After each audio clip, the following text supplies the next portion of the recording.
Je viens remercier Francis Ngannou aujourd'hui pour l'excellent travail, l'excellentissime travail, le grand homme, le très grand homme africain qui vient de démontrer qu'il est, qui nous a déjà montré qu'il est, en étant l'homme le plus fort du monde, dans un sport qui n'existe pas dans son pays, d'où il vient. Il a passé, il est allé jusqu'à gravir le mont Cameroun, l'Everest du monde entier, pour arriver là où il est, sans aucun moyen de son état, sans aucune aide de son état, pour qu'il arrive là où il est venu, là où il est arrivé. Il a porté le drapeau du continent, de tout le continent africain, très haut, là où aucun Africain n'a jamais excellé. Du moins, il y en a pas. Sinon, il porte des nationalités étrangères.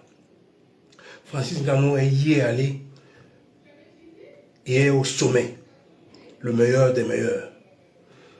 Et il a décidé de rendre l'appareil avec son intelligence, grâce à son intelligence. Un garçon qui n'a pas été à l'école, on va dire, puisque c'est l'école. On dit toujours que c'est l'école qui fait à ce que nous allons nous en sortir. Oui, on a besoin des gens qui ont été à l'école. Mais les gens qui ont été à l'école, où est-ce qu'ils nous ont menés jusqu'à ce jour? C'est eux les ministres, c'est eux les directeurs des grandes entreprises. C'est eux qui gèrent les mairies, c'est eux qui gèrent tous les établissements publics. L'autre, il est au palais d'Etoudi. Où est-ce que est le pays? Le pays est dans la dérive totale à cause des gens nuls. Voilà des garçons, des sportifs, on en a deux dans nos pays, des grands, des plus grands qui ont porté le drapeau très haut. Eto'o-Fils et Francis Ngannou aujourd'hui, qui relèvent notre pays en nous donnant espoir. Francis Ngannou, avec ça, il donne espoir. Quand il se bat, il a donné espoir aux jeunes qui ont tout perdu, qui n'ont plus espoir. Parce que les soi-disant intellectuels sont en train de détruire, sont en train de pervertir tout le pays. Voici un garçon qui a bossé, qui a fait la route. Parce qu'il n'y avait plus espoir dans notre pays. Il n'y avait plus espoir. Il a fait la route, il a pris la route. Il a eu la chance, il est arrivé. D'autres en sont restés dans le désert et dans la mer. Parce qu'il y a des gens qui veulent détruire l'avenir de notre pays. Ce garçon a fait la route, il a pris la route. Il est allé, il est devenu champion du monde. Il est devenu champion du monde, il a pensé à ramener le sport pour qu'il crée des activités dans son pays, pour que les jeunes aient de l'espoir. Voilà comment un grand homme fait. C'est ce qu'un grand homme, tout grand homme, doit faire dans sa vie. Penser aux autres. Penser aux autres. Faire aussi pour les autres. Et il laissera son nom. Il laissera son nom dans l'histoire. Tous les ministres et les présidents il n'y aura rien. Tous ces gens-là, les ministres des sports, les ministres de l'économie, on ne connaîtra jamais ces gens parce qu'ils n'ont rien fait pour leur nation. Ce garçon, il restera dans l'histoire, dans les annales de l'histoire. Pas seulement pour avoir été champion du monde de lutte, mais aussi pour avoir été le premier président à ramener l'UFC en Afrique. En Afrique, c'est énorme. Et l'organiser dans le pays, dans des standards de grande qualité. Voilà des grands hommes. Voilà des grands hommes. Voilà ceux dont on a besoin dans nos ministères. Voilà ceux dont on a besoin dans nos entreprises. On peut faire des grands championnats aussi. On peut faire des grands championnats dans tous les domaines. On peut compétir avec l'Occident et le dépasser. J'ai déjà dit, la NBA, ce n'est que nous là-dedans. Et c'est d'autres qui gagnent. C'est d'autres qui gagnent. C'est comme la musique. C'est nous là-dedans, mais c'est d'autres qui gagnent. Qui se font de l'argent sur nous. Parce que nous sommes aigris, nous sommes méchants entre nous. C'est la colonisation qui nous a détruits comme ça, là. La colonisation qui nous détruit jusqu'à ce jour. Chacun pense qu'à piller, à voler l'autre. Il en bénéficie quoi? Il piétine que ses frères. Et le gros va à l'extérieur. Francis Ngannou nous a ramené, il nous a donné, il donne l'espoir aux jeunes qu'en se battant, ils peuvent gagner leur vie. Il va créer des multiples champions qui iront à travers le monde entier aller gagner, porter haut le nom de tout le continent africain. Voilà ce que un digne fils, chaque digne fils d'Afrique doit faire. Quel que soit le domaine dans lequel tu te trouves, tu dois trouver le moyen de créer des opportunités pour d'autres qui n'ont pas eu la chance que toi tu as. Surtout quand tu excelles comme Ngannou, un grand comme d'autres.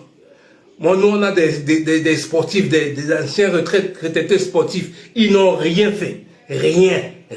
Tout ce qui se discute, c'est des postes dans les ministères, c'est les postes dans les fédérations. Voilà tout ce qui se discute. Aucun d'eux n'a pensé comme Ngannou créer quelque chose de grand ou être même président d'une équipe, faire des formations des jeunes pour que ces jeunes-là puissent avoir des opportunités. Non, rien. Ils ont cassé, ils sont arrivés, ils ont eu des millions. Pendant des années, qu'est-ce qu'ils faisaient? C'est avoir des millions et sortir de belles femmes, acheter des belles voitures. Ils n'ont rien investi. Rien. Maintenant, ils sont un peu, ils cherchent des postes, un peu d'entraîneurs par-ci, de machin, de trucs, un peu des postes à la télévision, des postes de merde, pour des gens qui ont gagné des millions. Si c'était des gens réfléchis comme Ngannou aujourd'hui, pensez comme Ngannou. Tout le monde doit penser comme Ngannou. Si vous êtes dans l'informatique, si vous êtes dans la médecine, si vous êtes, quel que soit votre domaine, pensez à créer une activité capable de compétir, de créer des jeunes capables d'aller compétir dans le monde entier, de ramener cette connaissance chez nous. C'est ce que Ngannou est en train de faire. Si chaque ministère pouvait créer des compétitions, je veux dire, prenons le ministère de sport, parce que j'ai toujours dit, le sport, c'est une manne financière gigantesque. Si on prend le sport, le football, et on peut créer la ligue chez nous. Les droits de télévision, le monde entier va payer nos droits parce qu'on a les meilleurs joueurs du monde. On a les meilleurs joueurs, les pépites, les enfants qui sont dans les quartiers, qu'on tue l'espoir. Alors que c'est des génies, quand ils touchent le ballon, c'est des génies. Et d'autres qui ont l'opportunité, ils sortent seulement pour aller jouer pour les autres clubs, les Manchester, les Bayern, les machins, ils vont jouer pour d'autres équipes du monde. Si on avait des gens réfléchis, ils créeraient sur place un championnat capable de compétir avec les meilleurs. Si on structure des équipes, les jeunes n'ont pas besoin de sortir si on les paye un salaire décent. Si on s'occupe d'eux décemment, ils vont produire un argent qui est énorme, gigantesque. C'est un argent que vous ne pourrez même plus, vous ne pouvez même pas compter. Si vous arrivez à créer avec ces jeunes-là, si vous arrivez à mettre des stades normaux, des fédérations normaux, avec des dirigeants, des dirigeants de clubs normaux, vous les imposez des cahiers des charges spécifiques pour qu'ils ne fassent pas de bêtises. S'ils font de telles choses, en 10 ans, on aura un championnat capable de battre le meilleur championnat du monde, le championnat anglais de football. On aura un championnat capable comme ça, là. Et l'argent, on en aura plein. Vos ministres là, ces ministres voleurs qui ne réfléchissent pas. On dit qu'ils ont des diplômes, mais quel diplôme vous avez? Diplôme pour tuer votre population? Diplôme pour tuer autant de jeunes, les laisser dans la misère pour qu'ils boivent l'alcool? Alors que vous aurez pu les mettre dans des structures dans lesquelles ils vont tellement éclore que vous vendrez des droits de télévision, vous vendez les droits de transfert, tout ce qui va vous revenir comme argent, juste parce que vous avez été discipliné pendant un certain temps. Vous les avez laissé le temps de devenir ce qu'ils doivent être, des étoiles de ce monde. Des étoiles de ce monde. le président du Bayern, les championnats allemands, ils ne font pas de la magie. Ils ne font pas de la magie. C'est pas de la magie qu'ils font. C'est des gens sincères. Ils savent que c'est sur le long terme qu'on gagne. Le championnat anglais, ils ne font pas de la magie. C'est pas des robots, c'est pas des extraterrestres, c'est des êtres humains comme nous. Mais qui sont simplement intelligents, réfléchis. Ils sont réfléchis dans leur tête. En prenant des gamins, en les formant du centre de formation au machin, en lui donnant une hygiène de vie, une certaine discipline de vie, un certain environnement, en créant un certain environnement autour de lui, en lui donnant, en le motivant, demain, il va être tellement bon que les droits de télévision, les maillots qu'on va acheter, tous ces machins qui vont revenir, les jeux de télévision, des jeux de football, il y aura tellement un retour d'argent qui est incalculable. Comment est-ce que des gens qui ont été à l'école ne pensent pas comme ça? Je ne comprends pas. Voilà un jeune qui n'a pas été à l'école. Voilà un jeune qui n'a pas été à l'école. C'est un combattant, c'est le meilleur du monde. Il a pris un championnat, il a décidé avant de signer son contrat, comme je dis toujours aux jeunes là qui vont signer des contrats, avant de signer des contrats, le club il a besoin de vous. Vous imposez votre machin. Les jeunes comme les Mbappé, imposez que quand je finis, moi je serai directeur technique de ceci, je serai président de ceci, si tu veux tu prends, si tu ne veux pas tu me laisses tranquille. Je vais vous jouer pour un petit club, mais je sais moi, ça va, je vais posséder ce club parce que j'ai un nom. Mais oui, ils vont vous utiliser pendant votre jeunesse. Après, ils vont vous jeter comme du papier hygiénique. Après, vous allez aller chercher des miettes quelque part, dans des petits trucs. Alors que vous étiez des multimilliardaires, mais qui ne réfléchissent pas. Réfléchissez comme Francis Ngannou. C'est un cerveau, ce monsieur. C'est un grand cerveau. Il était combattant. Il a refusé parce qu'il voulait que son salaire monte. On lui payait 500 000 $. Il a dit que non, il vaut plus. Il a exigé à ce raciste-là que tu me donnes des millions. Si tu veux, tu laisses. Si tu veux pas, il est allé dans un championnat moindre. Et il a fait de ce championnat un nom dans le monde. Dans le monde, il a fait de ce championnat un nom dans le monde aujourd'hui. Voilà comment des gens qui réfléchissent. Et maintenant, il est devenu président. Alors qu'il est encore compétiteur. Regardez l'intelligence. À chaque parent, si vous avez un enfant génie, copiez Francis Ngannou. Copiez ce garçon parce qu'il a un cerveau. Il a un cerveau sur la tête. Il a un cerveau. Maintenant, il organise des championnats. C'est la première édition. Je vous dis d'ici 10 ans. D'ici 10 ans, s'il discipline, s'il va dans chaque pays africain et qu'il exige que voilà, il donne un cahier de charge dans chacun de ces pays, comment ils doivent montrer à ces enfants comment lutter, comment on les entraîne, comment leur hygiène de vie, s'ils donnent un cahier de charge à chaque pays africain, comment ils doivent cultiver cela à ces compétiteurs de demain. Je vous jure, dans 10 ans, Francis Ngannou sera le président de la meilleure fédération de lutte au monde entier. Au monde entier, tout le monde. On ne regardera même plus les championnats américains. On ne regardera même plus les championnats. On ne regardera plus ça, je vous le dis. Parce que l'Afrique a du talent. Quand je dis du talent, je ne trouve pas un mot plus fort. Mais on a des malades mentaux, des gens qui n'ont rien dans la tête, qui nous dirigent, rien dans la tête, rien, des méchants. Des méchants qui gâtent notre avenir. Je ne sais pas, ils sont cyniques, ils sont diaboliques. Je n'arrive pas à comprendre. Et ils vont mal finir parce que leurs enfants vont vendre tous leurs biens. Il y aura les guerres entre les belles familles, que les enfants vont se marier. Ils vont arracher tous les biens que leurs parents ont volés. Regardez les familles fauchivées, tous ces machins-là. Regardez comment ils sont finis aujourd'hui. Ils ont tué du monde. Ils sont finis aujourd'hui. Regardez Amadou Ahidjo. Regardez sa famille. Ils sont où aujourd'hui? Ils sont où? Regardez notre président. Regardez ses enfants. Tous des fous. Parce que vous méprisez le peuple. Parce que vous méprisez l'humain. La créature de Dieu, on ne peut pas la maîtriser. On ne peut pas la mépriser. La créature de Dieu, tu ne peux pas la mépriser. Si tu es à la place pour aider les autres, tu dois le faire. Tu dois aider. Et tu brilleras. Même tes enfants brilleront. Même tes petits-enfants. Tu laisseras que du bonheur à ceux qui viendront derrière toi. Mais un petit Nganou, voilà ce qu'un Bozaïeur est en train de montrer à des ministres, à des soi-disant diplômés, Bac+12, des agrégés, qui n'ont rien dans la tête. Ils savent que répéter ce que le blanc dit. Voilà un petit Bozaïeur qui a dit au blanc que non, je ne veux pas de tes 500 000, je vaux ceci, tu vas me donner ça, si tu ne me donnes pas, je pars. Le gars a cru qu'il allait le faire le chantage, il est parti. Il a créé, c'est devenu le meilleur champion au monde. Aujourd'hui, il est en train de créer une fédération. Chaque ministre doit appliquer ça à ses fédérations. À ces fédérations. Voilà un cahier de charges que je te donne.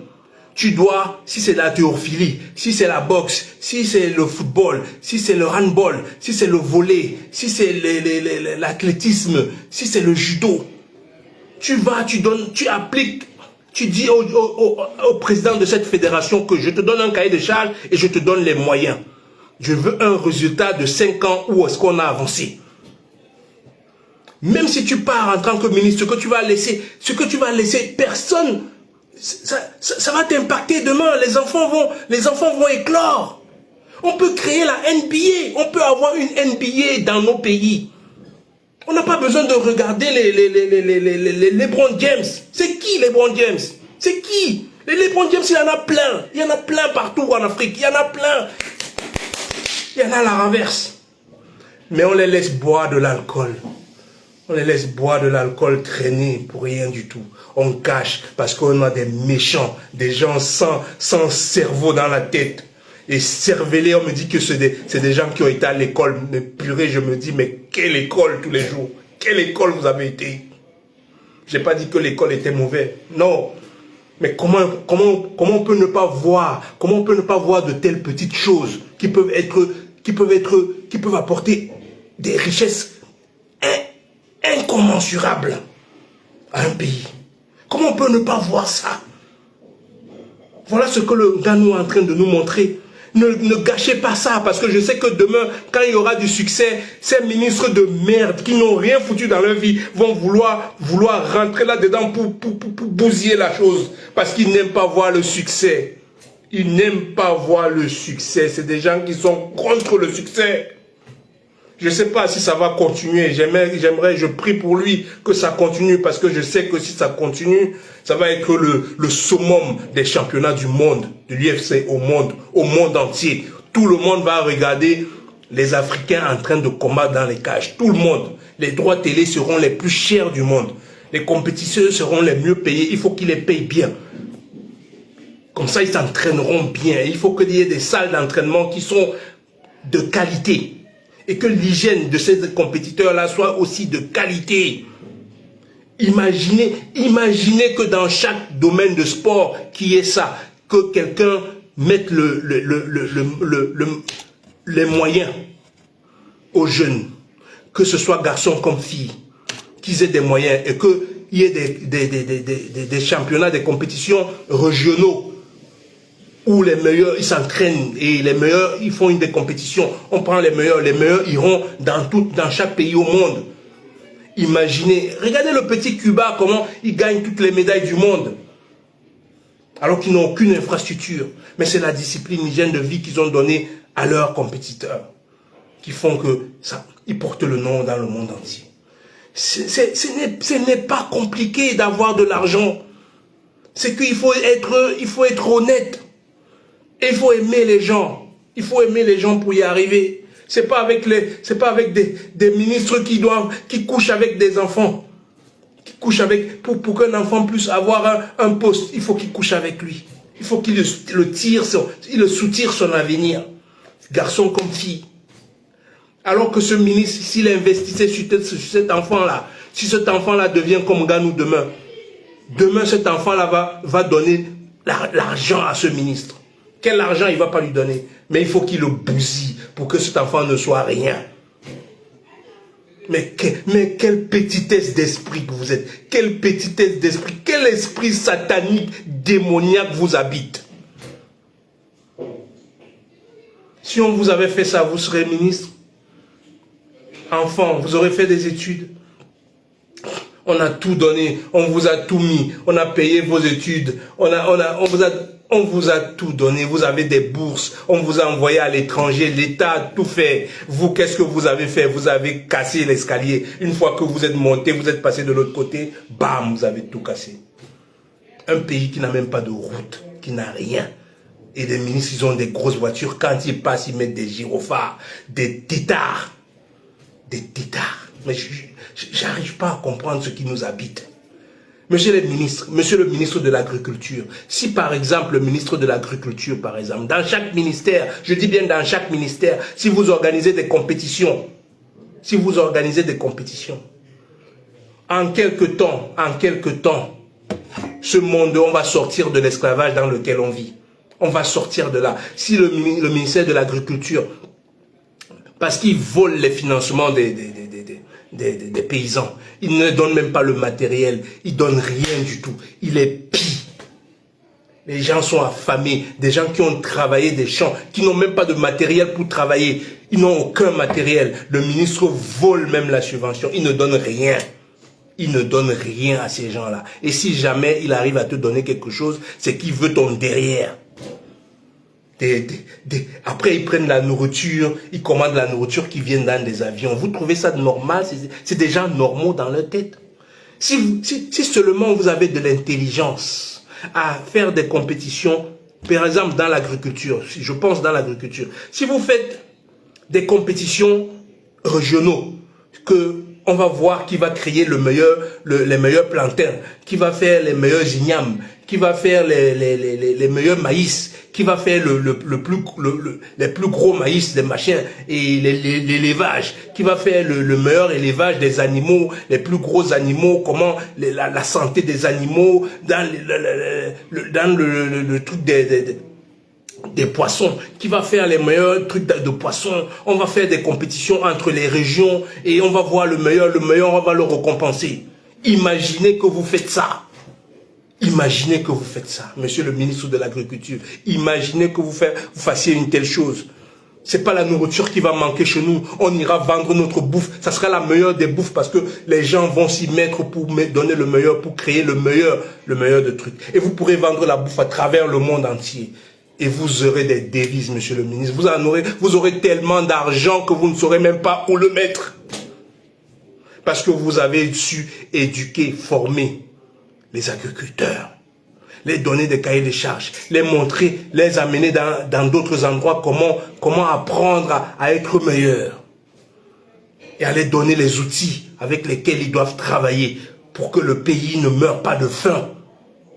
Monsieur le ministre, si vous prenez par exemple le ministre de la Recherche, imaginez le ministre de la Recherche, aujourd'hui les communications, si vous faites des compétitions avec ces enfants-là qui sont de plus en plus forts en informatique, si vous les venez, ils commencent à créer des ordinateurs, on va être meilleur que Bill Gates. C'est rien, Bill Gates, c'est un voleur.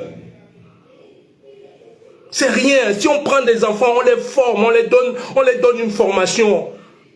Et puis on fait des compétitions entre les meilleurs dans les régions, dans toutes les régions du pays. Les meilleurs viennent, ils compétissent avec les autres. Imaginez qu'est-ce que ces enfants sont capables de créer. Imaginez qu'est-ce que ces enfants sont capables. Ils ne demandent que ça. Vous tuez leur avenir. Ils vont innover, ils vont tellement inventer parce qu'ils sont créatifs. C'est des enfants, ils sont très très créatifs. Et vous aurez de l'argent, monsieur les ministres, vous aurez, monsieur les directeurs, vous aurez tellement d'argent que je vous jure que vous n'en saurez pas où le mettre. Si seulement vous investissez au départ. Si seulement vous investissez au départ, ça veut dire que les infrastructures, vous mettez toutes les infrastructures qu'il faut et vous donnez la formation nécessaire aux enfants et vous les laissez maintenant avoir de l'imagination, rajouter dans ce que vous avez amené et dans ce qu'ils connaissent déjà, là où ils ont pu voyager et voir d'autres trucs. Ces enfants vont envoyer un satellite en moins de 10 ans. On aura notre satellite là-haut. Je ne vous mens pas. Monsieur les ministres, on aura un satellite. Vous pourrez être directeur de cette société pour les communications, les vendre à travers le monde, concurrencer toutes les autres compagnies du monde. Ces compagnies menteuses, voleuses, qui nous volent, pour 1 giga, ils pillent les Africains. Ils nous pillent depuis des années. Une communication gratuite, ils ne veulent pas qu'on mette des satellites en haut. On créera des armes capables de battre les leurs, avec les enfants que vous laissez boire l'alcool là. Ils vont vous donner des honneurs, ils vont vous donner de l'argent, tout ce que vous avez besoin. Pourquoi vous pensez si petit? Monsieur le ministre, pourquoi vous ne pensez pas comme Ganou à construire et le retour sera énorme? Énorme. Vous investissez juste petit, mais vous verrez l'énormité d'argent qu'il y aura. L'énormité d'argent qu'il y aura. Le ministre de l'économie, avec ce vous prenez nos génies, nos petits génies d'économie que vous laissez, ils ont fini l'école, ils deviennent pousseurs. Si vous les prenez, ces enfants-là, vous les envoyez, allez apprendre comment les autres économistes du monde ont fait en Inde, en Chine, en Europe. Regardez comment ils ont fait et ramenez ça et on voit ça, on adapte ça à notre modèle, à nous et vous faites la concurrence entre eux, entre les meilleurs font des compétitions pour voir celui qui va amener une conception de l'économie capable de rivaliser l'économie européenne. On en a les moyens, on en a les capacités. C'est nous le pays le plus riche de cette planète.